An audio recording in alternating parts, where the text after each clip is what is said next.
Être parent nous pousse à relever plusieurs défis au cours de la vie de nos enfants. S'il en est un qu'on ne veut pas relever avec nos enfants, c'est celui de la maladie. Le cancer juvénile touche des milliers d'enfants chaque année au Québec et a de grandes conséquences sur le futur de ceux et celles qui en souffrent et réussissent à s'en sortir.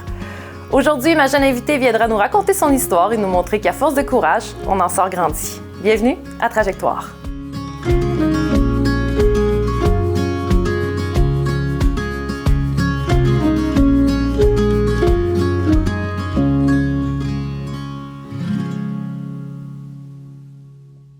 Je m'appelle Julie, voici ma fille Charlotte qui a eu la leucémie. Je suis ici pour parler des conséquences que ça a eu sur notre vie, puis de commencer maintenant avec la rémission. Bonjour Charlotte. Bonjour. Bonjour Julie. Bonjour. Bonjour Nathalie. Bonjour. Nathalie qui est conseillère pour Leucan. Oui. Julie et Charlotte, vous êtes passées à travers un cancer. Ben, en tout cas, en fait, Charlotte est passée au travers un cancer et est maintenant en rémission. Félicitations. Est-ce que tu peux nous parler, pour commencer, de comment ça a débuté? Comment tu as eu des soupçons sur le fait que ta fille était malade? Est-ce que tu voulais dire ce début-là? Oui. Oui, vas-y, raconte. Avant, c'était le matin, puis après, je me suis réveillée, je voulais monter les marches, puis mes jambes étaient fatiguées. Tes jambes étaient trop fatiguées pour monter l'escalier, hein? Ah ouais? Puis pour une petite fille qui court puis qui danse tout le temps, c'était bizarre. Ouais, hein? On se pose des questions en tant que parent. On fait quoi? On minimise ou... Ouais, puis là, nous, on venait d'acheter un trampoline. Oh! Donc là, je me disais, c'est-tu à cause du trampoline? As-tu brisé quelque chose? Oui, c'est ça. En sautant trop longtemps.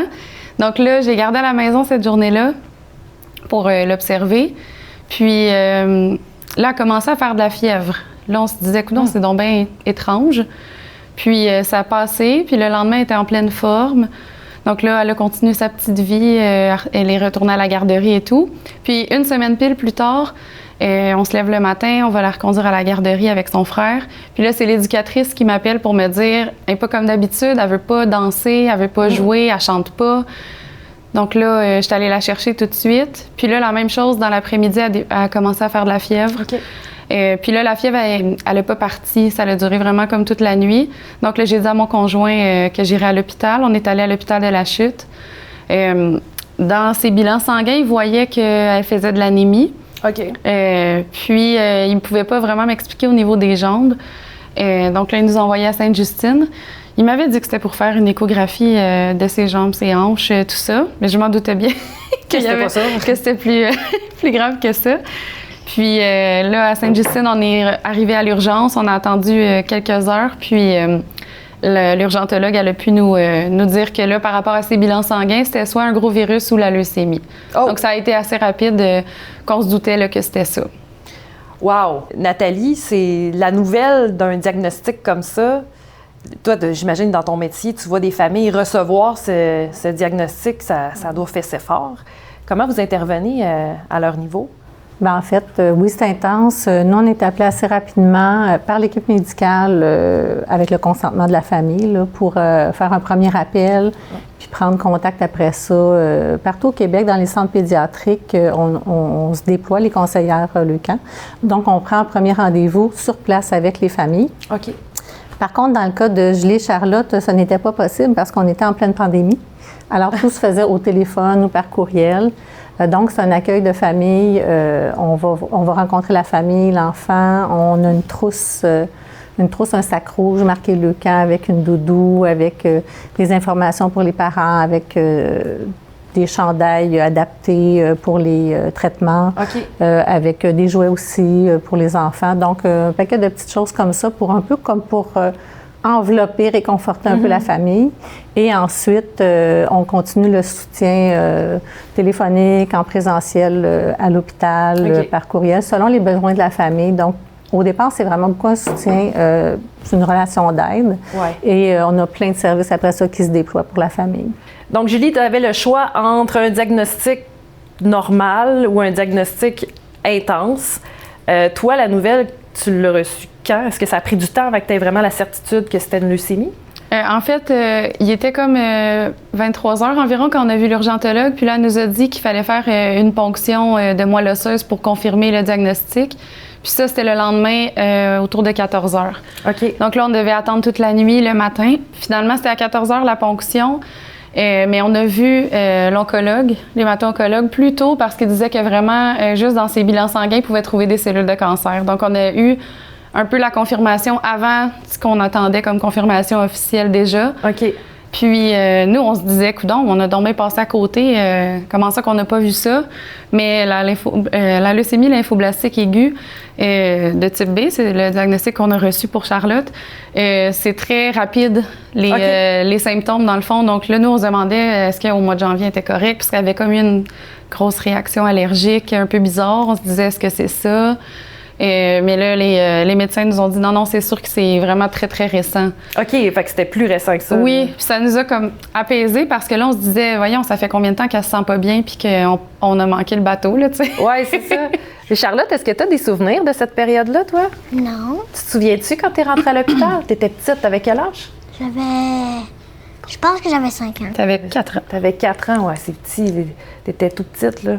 Ça rentre fort. On a vu plein de publicités à la télé là, qui donnaient un diagnostic de cancer, puis on avait l'impression que c'est comme une espèce de grosse vague qui vient vous frapper. Est-ce que tu as eu cette réaction-là? Est-ce que ça frappe aussi fort que ça? Bien, moi, je suis de nature très positive, puis là, j'étais très pessimiste. Okay. Donc, j'ai passé la nuit à pleurer en me disant que c'était ça. Puis on dirait que quand ça a été confirmé, j'ai fait « Ah, OK ». Je m'en attendais, tu sais. OK, t'étais déjà partie en guerre. Oui, moi, j'avais lu toute la nuit là-dessus. Je voulais savoir tout ce qu'il y avait à savoir. Mon conjoint, lui, c'est l'inverse. Lui, il était beaucoup plus, on va attendre, quand ça va être nommé, on verra. Donc là, lui, je pense que ça a été un coup plus dur, que ça a pris peut-être plus de temps à être accepté pour lui. Moi, autant que je trouvais que ça semblait négatif de déjà me dire que c'était ça, autant j'ai embarqué rapidement en mode solution. Par la suite, j'ai lu tout le document. Il y a comme 40 pages qui expliquent tout ce qui s'en vient, les effets possibles. Je l'ai lu peut-être 3 ou 4 fois. OK. Et moi, je voulais savoir la ligne d'arrivée était où, puis quand est-ce que ça commençait. OK. Bien, en tout cas, c'est quand même assez positif, là, surtout quand on voit comment ça se termine aujourd'hui. À date, ça va bien. Nathalie, pour poursuivre, tu disais quand on rencontre les familles, bien là, on leur donne la trousse et tout ça. Bon, là, on voit que ça sert parce qu'elle l'a lu pratiquement 40 fois. Fait qu'à un moment donné, quand on a fait le tour de tout ça, c'est quoi votre intervention à partir des traitements et tout ça? À quel point vous êtes investi avec la famille? En fait, la mission de Leucan, c'est vraiment de soutenir les familles à tous les niveaux, selon tous les besoins, parce que Leucan a été fondé par des familles dont l'enfant avait un cancer. Donc, c'est vraiment de voir et d'apporter un soutien quand même assez rapide et constant dans le temps aux familles pour voir c'est quoi leurs besoins. Déjà en partant, c'est un besoin, c'est un soutien émotif qu'ils ont besoin, et puis de se faire assurer sur certaines choses parce qu'il y a beaucoup d'inconnus. Alors, on n'est pas là au niveau médical, mais on est là plutôt au niveau psychosocial.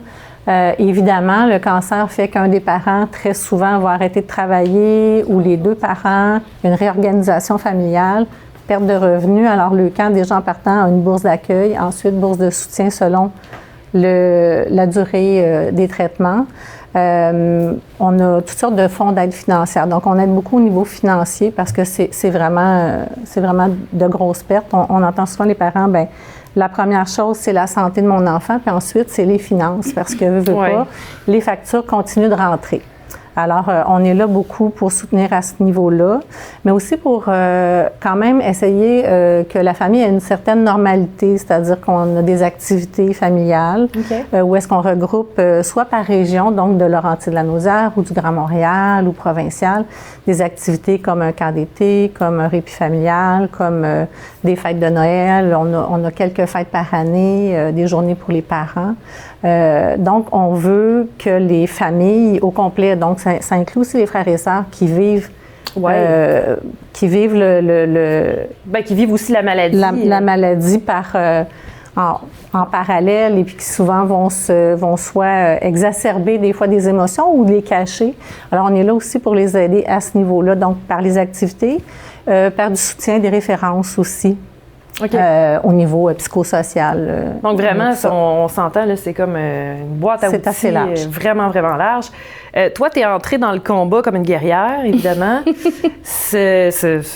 ça doit prendre beaucoup d'énergie. Est-ce qu'on réorganise notre vie en tant que parent? Qu'est-ce qui se passe dans notre quotidien à partir du moment où on sait que notre enfant a un diagnostic comme ça? Bien, moi, c'est certain que... Moi, j'étais directrice d'un organisme communautaire. Wow. Quand j'ai rentré, j'ai appelé le président du conseil d'administration pour dire que là, je n'étais pas disponible pour rentrer au bureau physiquement. Donc là, j'ai eu l'autorisation d'être en télétravail et de faire juste les tâches minimales pour que l'organisme puisse continuer à fonctionner. Donc, j'ai été chanceuse d'avoir accès à ce support-là parce que l'année financière... il y a toujours l'AGA qui arrive au mois de juin. Puis là, nous, on était en mai. Donc là, il y avait tout ça à préparer.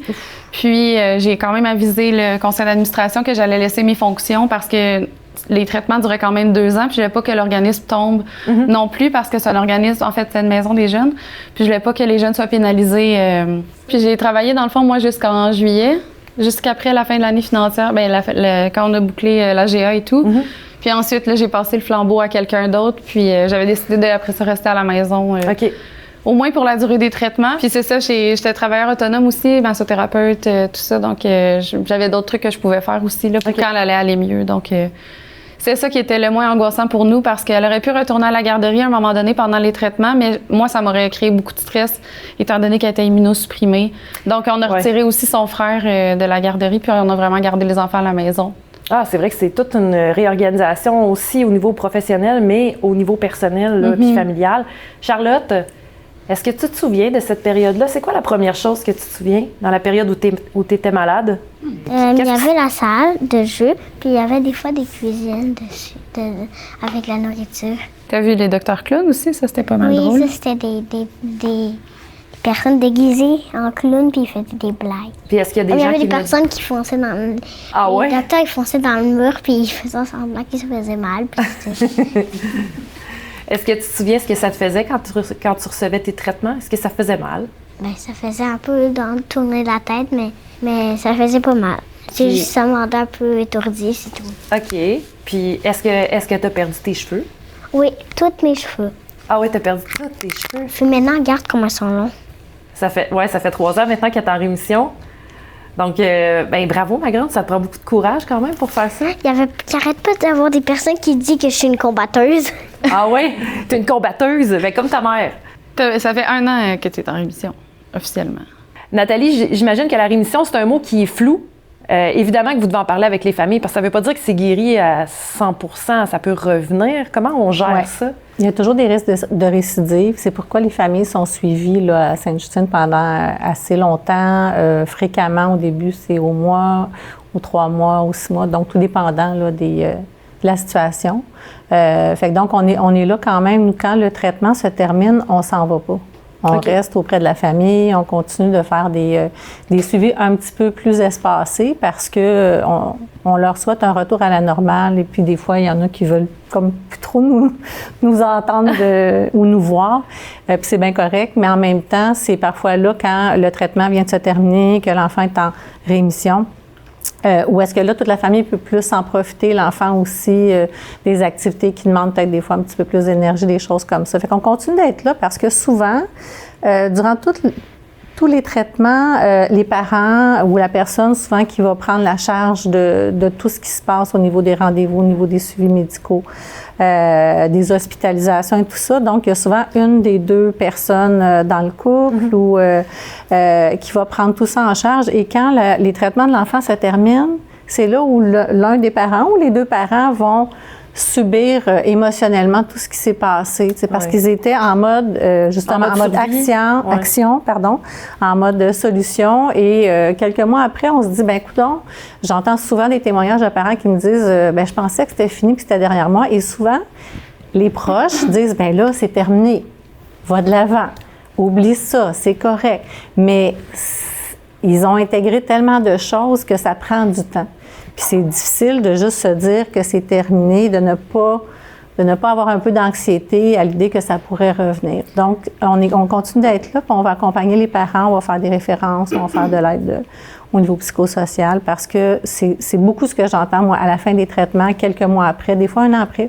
Ah wow, OK. Des parents qui me disent, retardement, en fait. Je comprends pas ce qui m'arrive, j'ai l'impression que, est-ce que je suis normale? Ben oui. Oui, tout à fait. Puis juste de se faire dire ça, des fois, ça fait comme, OK, mais c'est que l'entourage ne peut pas comprendre. Je pense que c'est vraiment les parents qui ont vécu ça qui peuvent témoigner puis comprendre. Bien, c'est les gens qui ont vraiment les deux pieds dedans, tu sais, puis écoute, tu l'as dit tantôt, c'est 2 ans. Là, je sais que ça va durer 2 ans. Hey, 2 ans, c'est long. C'est long, 2 ans. 2 ans à courir les hôpitaux, à voir ton enfant perdre ses cheveux, à être faible. Comment tu l'as vécu, toi, cette période-là de 2 ans là, de guerre intense? On a été vraiment chanceux parce que d'habitude, pour le type de leucémie qu'elle avait, là, on est hospitalisé techniquement pendant au moins les 32 premiers jours. Okay. Puis nous, on a eu congé au bout du 17e jour parce que ses neutrophils avaient remonté, elle allait super bien et tout. Donc, on a vraiment resté pas longtemps à l'hôpital. À coup qu'on est revenu à la maison, je trouvais que ça allait mieux parce que là, elle était dans ses choses. Par contre, le prix à payer pour ça, c'est que c'est moi qui devais faire des petites injections dans ses... Elle a comme une espèce d'intraveineuse. Puis ouais, comme juste un petit tuyau qui était dans son épaule. Puis tu sais, moi, je suis pas infirmière, donc là, c'est très stressant parce que là, tout à coup, que j'aurais pu mettre un petit microbe qui rentre directement dans ses veines et tout, mais c'était comme le prix à payer pour être de retour à la maison tranquille. Je pense de retrouver son frère aussi beaucoup parce qu'ils se sont vraiment ennuyés. Ça change la dynamique familiale aussi. Est-ce que ça a été dur pour son frère de voir toute l'attention portée vers elle? Oui, bien, je pense que son frère était plus inquiet quand elle partait parce qu'il voyait que quand elle revenait, c'est après ça qu'elle était fatiguée pendant longtemps. Plus agressive aussi, avec un des médicaments qu'elle prenait pendant 5 jours ou 3 semaines, donc ça revenait comme un peu souvent. Cet état-là un petit mini Hulk. OK, elle avait 2 personnalités. Oui, puis c'est vraiment, tu sais la minute où le médicament commence à faire effet parce que l'enfant, il devient complètement différent. Okay, puis ça dure quelques jours après avoir pris la dernière dose. Puis là, tu le sais que ça recommence 2 semaines après, 2 semaines et demie après. Ouais, ça, c'était plus difficile pour elle aussi, je pense, parce que je connais des adultes qui ont pris ce médicament-là puis qui disaient que c'est difficile parce que tu te comprends pas toi-même. Un peu comme un gros SPM. Okay. Puis là, un enfant de 4 ans qui vit ça, qui n'est pas nécessairement outillé pour comme être capable de faire des respirations, se retirer en cas de besoin, tout ça. Ça a été, ça, je pense que ça a été plus dur. Puis c'est que aussi, pour son frère, ben il comprenait pas la différence de personnalité entre une semaine, on fait des casse-têtes puis on partage nos Legos, puis l'autre semaine après, c'est comme non. lance les casse-têtes. Oui, c'est ça. C'est vraiment le jour et la nuit. Nathalie, on parlait beaucoup des services offerts aux parents. Mais il y a beaucoup de services offerts, j'imagine, aux enfants qui passent au travers cette grosse période-là. C'est pas facile pour eux? Non. En fait, dans les hôpitaux, on fait des activités pour les enfants hospitalisés.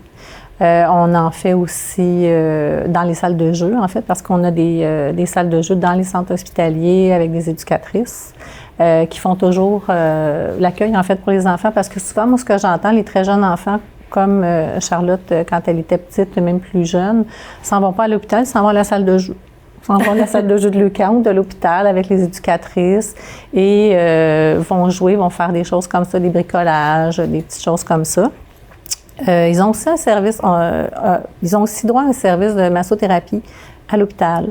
Dans tous les centres hospitaliers, on a des oncomassothérapeutes. Donc, c'est des massothérapeutes qui ont une formation en oncologie pour travailler avec les personnes qui ont le cancer, avec les enfants, avec les adultes. Okay. Donc, ces personnes-là sont là sur les étages pour les enfants hospitalisés ou qui sont en centre de jour, tout dépendant de chaque centre pédiatrique puis des ressources durant ces journées-là. Donc, pour aider à soulager un peu les douleurs qui ne sont pas nécessairement causées par le cancer, c'est souvent causé par les traitements du cancer. Ou être alité longtemps. Être alité longtemps, aider à la mobilité, donc travailler parfois en parallèle avec les ergothérapeutes, les physiothérapeutes, sont là aussi pour baisser un peu la tension. Pour les petits, c'est différent. Ça va être amené avec, comme par le jeu. Pour les plus vieux, pour les adolescents, des fois, ça va être plus pour les aider à un peu diminuer leur stress. OK. Et puis, cette offre-là est aussi pour les parents, selon justement la disponibilité des ressources. Alors, les parents qui sont, comme je dis, mettons, qui ont été longtemps en hospitalisation, pouvaient avoir de la massothérapie à l'occasion parce que souvent, ils vont dormir dans un petit lit d'hôpital, pas très confortable, pendant 30 jours, pendant plusieurs mois pour certains. Donc, c'est un service qui est offert aussi à la maison, selon la disponibilité là, partout au Québec, selon les régions. Est-ce que ça a changé la dynamique familiale? Parce qu'on parle de 2 ans de traitement, Puis pendant ces 2 ans-là, on ne sait pas si ça va marcher. Il y a quand même une anxiété qui vient avec tout ça, un stress. Oui. Bien, nous, par rapport à la leucémie lymphoblastique aiguë, c'est, je pense, dans les formes les plus fréquentes de cancer infantile. Donc, on avait vraiment une grande confiance parce que malheureusement, il y a plein d'autres enfants avant qui ont passé là. OK. Donc, c'est comme très bien étudié. Ils ont beaucoup de données. Le protocole de Boston, ça fait des années que c'est le protocole qui est mis de l'avant. Puis on a eu comme la chance, en attendant sa ponction de diagnostic, de croiser un monsieur qui était là avec un autre enfant pour lequel, en fait, lui, son enfant, il a 19 ans, avait vécu la même leucémie avec le même protocole qui a été un peu amélioré. Là. OK. Fait que c'était comme un ange tombé du ciel, ce monsieur-là. Je souhaite à tout le monde de rencontrer le même monsieur. Ah ouais, une petite bouffée d'air frais qui te donne un peu de courage. Vraiment, parce que nous, on était comme, OK, c'est là qu'on va savoir. Puis lui, il est comme... Il dit, on a vécu ça, il y a 20 ans. Ça, c'est mon gars aujourd'hui. Regardez comment il est beau puis qu'il va bien. Puis là, il nous a parlé des médicaments. Il y en avait certains que c'était déjà un peu ça, là, le même type de protocole. Donc, c'est très, très, très rassurant. Je trouve que parler avec des parents qui vivent le même type de situation, c'est ça qui a fait le plus du bien au début. Puis à la salle de jeu, justement, les enfants, le fait qu'ils font les petits bricolages de leur camp et tout, les parents, on peut parler ensemble. Puis ça fait du bien parce que c'est rare que tu as plein d'amis qui ont vécu ça. On a un nouveau service qui s'appelle les éclaireurs. C'est un service de père aidant, donc pour les adultes, en fait, pour les parents présentement. Okay. On commence des capsules web pour des parents qui veulent témoigner de ce qu'ils ont vécu pour certaines... soit certains types de cancers, soit certaines situations. Par exemple, un parent qui est allé aux États-Unis pour un traitement qui n'était pas offert au Québec, qui vient témoigner. Parfois, ça peut être des choses un petit peu plus techniques, mais d'autres fois, ça va être des choses un petit peu plus comment est-ce qu'ils l'ont vécu et tout ça. Puis, il y a des jumelages qui peuvent se faire. Il va y avoir des groupes de parents aussi qui vont pouvoir se parler en virtuel. Là. C'est ce que nous a amené la pandémie. C'était quand même une bonne chose. Alors, c'est un nouveau groupe et puis c'est vraiment une demande, un besoin que les familles avaient de pouvoir se connecter, pouvoir discuter avec d'autres gens qui ont vécu des situations semblables, sinon la même situation. Oui, parce que chaque cas, est bien sûr, est différent. Là. Puis, tu l'as mentionné, Julie, toi, tu as la chance que ta fille soit encore en vie aujourd'hui, mais c'est pas le cas de tous les parents. Qu'est-ce que le camp fait pour les parents qui doivent malheureusement passer par le deuil de leur enfant? Bien, le camp ne les abandonne pas. C'est souvent la crainte des parents parce qu'on a fait un accompagnement parfois sur plusieurs années. Des récidives, des greffes, parfois ça peut être de 4-5 ans qu'on accompagne la famille. Quand un décès survient, le camp peut être là financièrement pour des frais funéraires. Donc, on a une aide pour aider aux frais funéraires. Ça, c'est déjà une grosse partie que les parents apprécient. Puis on a un service de deuil qui est vraiment adapté aux parents à partir de la date du décès où on va accompagner le parent pendant 10 ans. En fait, la famille pendant 10 ans. 10 ans, OK. Ouais. Wow. Parce que c'est pas tout le monde qui vit son deuil au même rythme. Dans une famille, tu sais, les deux parents vont le vivre à un rythme différent. La fratrie, la même chose. Fait qu'on a des services adaptés. On a des groupes de partage. On a des week-ends de couple, des week-ends de mère, de père. On a des choses pour la fratrie. On a du suivi individuel aussi fait par des collaborateurs de Leucan qui sont référés et puis on peut faire l'aide financière pour ces personnes-là. Fait qu'on les suit pendant, on les suit, mais en fait, on les accompagne pendant encore 10 ans suite au décès. À partir de quel moment on peut se dire qu'on a vraiment passé au travers? Nous, de la manière que j'ai compris, c'est qu'au jour 32 de ces traitements, elle a fait une ponction où là, ils calculent le nombre de cellules résiduelles de cancer. Puis, à partir du jour 32, c'est comme si c'est la rémission partielle qui commence. Puis, dans le fond, c'est 5 ans à partir de là. Fait que c'est comme si, pendant quasiment 2 ans, elle était déjà en rémission, mais on continue la chimio. Wow! Quand même. Donc là, ça fait 1 an depuis que la chimio est terminée, donc il resterait encore un autre 2 ans pour nous. OK. Puis on le dit, la chimio, c'est très difficile sur le corps. Là. On a vu des adultes, je pense qu'on est beaucoup à connaître des adultes qui sont passés au travers un cancer puis qui faisaient de la chimio, puis on voit à quel point ça peut les mettre par terre. Est-ce que tu le sentais que ça te fatiguait un peu? Comment tu te sentais quand ils faisaient la chimio, quand ils mettaient les médicaments dans tes bras? Un peu étourdie et fatiguée. Ouais. T'étais fatiguée, mais qu'est-ce que t'aimais pas? C'était faire piquer ton pack, hein? Oui, parce que il fallait qu'il... Mais des fois, il piquait dans mon bras. Des fois, il piquait dans ton bras, puis là, tu l'as montré la petite cicatrice que tu as ici. Ça, c'était pourquoi? Pour mon porte-4. Ton porte-4. C'était mon porte-4, mais ils l'ont enlevé.